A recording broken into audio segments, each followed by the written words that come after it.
Hey, what's up in Life Church? Jason Kimbrough here, and I am so excited about our Holy Week devotional reading plan. And we are on day 3, and the title is Servant and King. And you know, that's exactly who Jesus is. He is a servant, but he's also a king. The fascinating thing about Jesus is he came to the world as a human, but yet he was fully God, but yet he emptied himself. That's what it says in Philippians 2. It talks about the kenosis. That's a theological term. The kenosis, where Jesus he just emptied himself of his privileges, of his power, of his position, and he became human to show that he could live a sinless, perfect life. And so Jesus was a servant and a king. In John 13, part of the reading plan for today, Jesus and all his disciples were sitting around eating the Passover meal, and Jesus gets up and they're all like, is Jesus going to get dessert?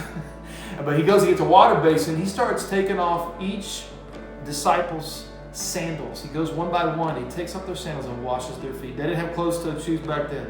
It was all, everybody wore chacos. And so he starts washing the disciples' feet. He gets up afterwards and he goes, do you understand what I have done for you? And he goes on to say in John 13, he said, I have given you an example to follow. Do as I have done to you. And later on he says, now you know these things and God will bless you for doing them.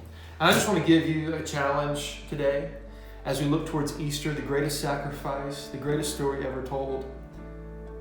All we really need to do is do what Jesus did. And that's our calling on this earth. And he modeled servant leadership right here in John 13. And my challenge to you is this. How can you, and it doesn't matter where you're at, how much influence you have, what family you grew up in, how confident you feel, how can you serve people better?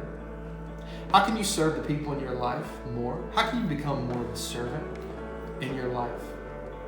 So if you're a husband, how can you serve your wife better?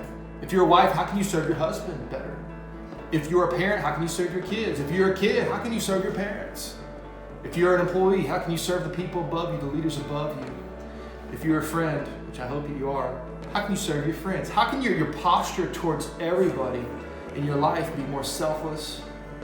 And how can you serve people better? That's really my prayer for myself first, and then for all of you, is that we all wake up every day going, you know what? I don't have to pray about this. I know what I'm called to do. I'm called to serve people today. I'm going to bless somebody today.